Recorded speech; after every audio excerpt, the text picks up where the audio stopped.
What's happening, people? Welcome to the first episode of Quarantine Convos. Now, quickly, just a brief kind of summary of what these videos are going to be about. Basically anything. I'm going to take submissions from everybody on Instagram. I'm going to have like a poll up every day where you guys can submit topics you want me to talk about. Basically, I'm just doing this because I have a lot of time in my hands, so I can put out a bunch of content. So we're going to use this YouTube platform to just have conversations about things and hopefully provide you guys with some entertainment, some information. I know many of you, like myself, are off work right now, so we need some escapism. The world's in a bit of a tough spot right now, so I'm hoping something like this can, like I said, provide you guys with some entertainment, some value, and just something to take your mind off the craziness in the world. So, like I said, this is going to be submitted by you guys, so it doesn't necessarily have to be about bodybuilding and fitness, even though you guys know that's kind of my niche. I'm open to talk about anything, so I know some people wanted me to talk about kind of mindset and that kind of stuff. There was some submissions about like finances and money management, so all kinds of stuff. I'm really open to talk about anything. I'm going to be honest in that I'm not an expert in anything. This is just going to be my insight and my kind of personal views and opinions on certain things. So episode 1 we're going to get into right now, and that is how to kind of have good workouts, how to have effective workouts at home. Obviously, we don't have access to a gym right now, which many of us had the luxury of being able to go to the gym every single day and having a plethora of equipment. We have access to dumbbells, barbells, machines. We had everything, right? And now that got taken away. So I know a lot of people, myself included, were struggling and trying to figure out, okay, how on earth am I going to have effective workouts when I don't have access to all the equipment that I'm used to, right? So many of us have structured workouts, structured programs. We have these exercises we do on these days, and now that's taken away. So we're a bit of a shambles. Speaking for myself, I live in an apartment building, so we don't have a lot of space. We don't have, a yard. I know some people have backyard little setups for their gyms where they have some equipment or they have like a little shed. I don't have that luxury. So I've had to kind of convert a room that was supposed to be my office and turn it into a little gym. You might be able to see like the treadmill beside me there. I don't know if you can see like on the floor, not really, but there's some weights scattered around. I'm sitting on my bench press that I bought. So I've just kind of rigged up whatever I can, and that's something that you guys, can do as well. I know equipment is very, very scarce, and it's being price gouged ridiculously. Like weights are now almost like $2 a pound, which is insane. So it's hard. So that's kind of what I want to talk about in this video, is how to kind of get around those things and how to make your workouts effective. So number one thing we need to talk about is the goal. What's the goal right now? And I'm not talking about the goal of losing weight or the goal of building muscle or whatever. The goal of right now, we're trying to maintain everything we can. Many of us are not going to have access to enough equipment to really create an environment to build muscle. That's just, unfortunately, that's not the hand that I'm dealt right now. I have some stuff, but not necessarily as much as I might need to build substantial muscle. So right now we're just trying to hold on to what we have, right? So the goal right now is to just have your workouts create a stimulus for your muscles to respond to and activate and feel like they're still being worked and that they're required. Muscle isn't how do I say this?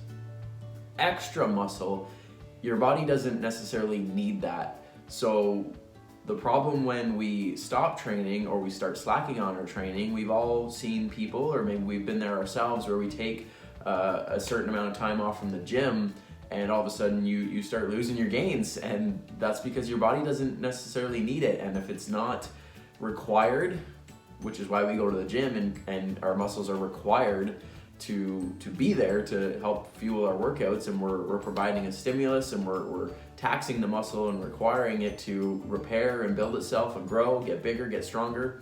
So we need to always be thinking about, are we creating enough stimulus to keep what we have? So that's where the idea of maintain, not necessarily pushing for growth right now, is kind of the approach we need to take. So that's the goal right now, and that's what I want you to think about first and foremost.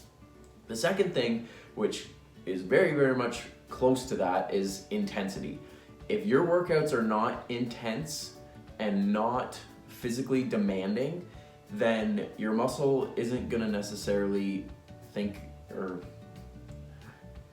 it's not gonna feel like it's needed, and it's gonna start to go away, and you're gonna start to shrink, and that's the last thing we want, especially as bodybuilders. If you guys are watching this, you're in the boat that I am, you're a competitive bodybuilder or just a recreational bodybuilder. You don't necessarily have to compete, but the goal is to get bigger, to get stronger. So we need to have as much intensity as we can, and I've seen it a lot online, people doing these home workouts, and let me be first to say, like, kudos to all of you guys that are doing everything you can to have workouts at home, whether it's bands, whether it's some weights you have lying around, whether it's just grabbing stuff like a water jug and doing curls with it, or whatever it is. Like, kudos to you guys because you're not giving up. But on the flip side of that, I'm seeing a lot of people just kind of doing shit for the sake of doing shit, right? Like, you're curling water jugs when you should be curling 2 or 3 water jugs, right? Or you're doing your band stuff and you're doing, 20 reps and then stopping, right? But the goal is to,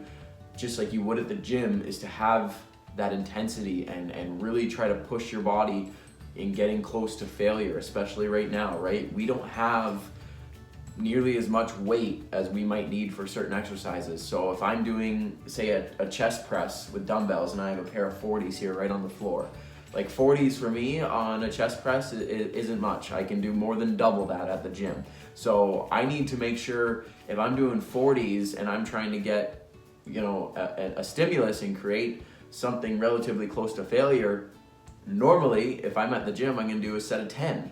But with my 40s, there's no way 10 reps is gonna give me anything near the stimulus that I need it to. So I might have to do 20 reps. I might have to do 30 reps. And that's where you guys need to get creative and think outside the box and start to figure out how you can make your workouts harder. How can you make your sets more challenging and provide that stimulus and that level of intensity that you need to? So that's where intensity boosting techniques like drop sets, giant sets, tempo reps where you go really, really slow, pause reps. So if we take the chest press, for example, maybe I pause at the bottom, really stay in that stretch position and then press up. All these little things, and you can do more than one. Like, you can do tempo reps with a pause and then do like a half rep. I did those the other day, so I did 1.5s. That was awesome. So once I got to like 20 reps, it was basically like doing 30 or 40 reps and my chest was just screaming. And the next day I was sore, and that's what you want. So if you're finding, the workouts, like you're feeling a burn, but you're not really fatigued, and the next day maybe you're not sore, then it's probably a sign that you're not going as hard as you need to. So that's something that, right behind the goal of maintaining everything we have right now, you need to be pushing yourself. You need to be intense with things, and that's where I'm trying to post all kind of my workouts to give you guys ideas and share things to help show you what other people are doing, because this is not the time to slack. As much as it is a challenge to maybe get as motivated because you're just in your house or you're limited in your equipment, you need to, if this is truly important to you, then you need to start really figuring out how to make those workouts harder and how to challenge yourself. Number 3 I want to talk about is creativity, and we just touched on that before with people using water jugs or crates with books in them and that kind of stuff, and that's awesome. And that is something I want you guys to keep doing. So now you understand you need to make your workouts hard. Continue and get creative with things and think outside the box. You don't need weights. You need stimulus, right? So your bicep, if I'm doing a bicep curl, my bicep doesn't know if I'm curling a 20-pound dumbbell or a 20-pound textbook or a 20-pound backpack full of rocks. Your bicep just knows that that's resistance and that feels like 20 pounds. So don't freak out if you don't have weights, or you don't have a barbell, or you don't have kettlebells or whatever. You just need stimulus. You need weight. So I know, like I said, I've seen people fill backpacks up with books and fill them, like, go find rocks. And I've seen people outside in the woods doing like stuff with logs. That's super impressive, and kudos to you guys. Like, I don't know if I'm that creative, right? But the idea that you need to just have weights or actual gym equipment, stuff you would find in the gym, That doesn't apply. The gym is a luxury, but we can still have really good workouts without the gym, and we can still have effective workouts without the gym. So that's a point I want to get across, is that you just need to think outside the box and get creative with things and try to figure out different ways you can challenge your body and make it work, right? That's what a workout is. We're testing our body, and we're taking it somewhere that it doesn't usually go and then has to adapt, right? So whether that's with weights or whether that's with logs or stones or whatever, it doesn't matter, okay? So get creative. Another point I want to touch on is your training split. This is something that I think right now can be an exciting time, because you can do different things and you can try new things and maybe just step out of your comfort zone a little bit, especially if you've been in a rut and doing the same thing over and over again, and maybe you were getting a little bit tired of it but wasn't sure if you wanted to change or how to change. So that's something I want to talk about. My training split, actually starting this past week, has changed. So typically I would do 5 days of training a week and then 2 days off. So if I remember correctly, it was Mondays were a rest day and Fridays were a rest day. So I did Tuesday, Wednesday, Thursday I would train, take Friday off, Saturday, Sunday I would train, take Monday off. Now, for a couple different reasons, my training split is now 6 days a week and 1 rest day. Biggest reason is because I have the time. And that's something we all have, right? And I think it's a good way to fill some of our day with training, because most of you watching this probably love to train. So if you're not working and you have the time to train, then let's do it. Let's train. Let's have good workouts.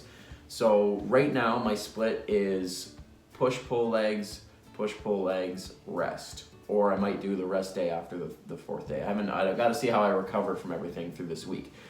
So that would be my top 2 splits I think I would suggest you guys to follow, is an upper-lower split. So you just alternate upper and lower days and then throw a rest day in there like as you need it. So whether you do like upper-lower rest, or whatever, or do what I'm doing and do push-pull legs. So reason behind having that kind of setup is because we can now increase the frequency that we're training and we're hitting each muscle group. Most of us now, like I mentioned earlier, are not going to have as much weight maybe to create the desired stimulus that's going to really tax your system and make you sore. If you do legs, typically it's 3 or 4 days before you are recovered enough and you can hit legs again. Whereas now, like say you're following an upper lower split, you might be able to hit legs every other day or every 3rd day, because you're hitting them and then you recover, and you hit them and then recover, because you're not getting that stimulus and that muscle damage that you have to recover from. Same with whether it's push or pull. Like if I'm doing a push workout, chest, shoulders, triceps, I might be able to do that 2 or 3 days later because I've recovered enough, because I'm not pushing 100-pound dumbbells, I'm pushing 40s, still making it challenging, but not to the extent that the 100s would be challenging. So that would be my suggestion, is kind of play around with your training split, figure out what frequency you can recover from and still make reasonable progress with, while not, like if you're doing a leg workout and you're sore 3 or 4 days later, then maybe that split's not for you. Maybe you are still able to challenge your body, because it all depends on your level of advancement, right? If you're very, very new to the gym, or you're just getting into things, then maybe you don't do them every other day. But if you're someone like myself that's 10 plus years training, then I might need to format my training a little bit differently than you. So because we can increase frequency a little bit, then we can disperse the volume a little bit more. So instead of absolutely crushing one body part on 1 day or 2 days, we might be able to hit it, multiple times a week and just do a little bit, and then the total volume at the end of the week is pretty comparable. So that would be my take on training split. So I hope this gave you a little bit of information and some tactics you can use moving forward, guys, and how to create effective home workouts. It's not as complicated as it might sound, and I know a lot of people were genuinely very, very concerned, myself included. I'm not gonna lie and say that I was like, oh, it's gonna be fine, we'll be all right, we can train good at home. I was not in a good way about it for a couple days. You can ask my fiance, she'll tell you all about it, that I was a little bit of a bear, worried that I was just gonna have these awful home workouts that weren't gonna be good. But I'm not gonna lie, I would say if I've done 10 home workouts, 8 of them have been really, really good. And for the most part, things have been sore the next day, I did, so on the leg extension machine, which is on the end of this bench, right? So you sit your legs in it, you kick your legs up. I actually grabbed the handle and I did rows on the leg extension, and my lats, like low lat, is super sore today, which is 2 days later. So you just have to get creative. Like I said, you got to think outside the box a little bit and have a little bit of fun with it, and change it up, and you know, just try to make it enjoyable, right? So that would be another big takeaway, is try to make your workouts fun, because no one wants to just do these workouts because you feel like you have to, and you know, you feel pressured into doing it. Do them because you want to. Do them because you like to, and you're going to enjoy them. So thanks for watching the episode, guys. Quarantine Convos, episode 1.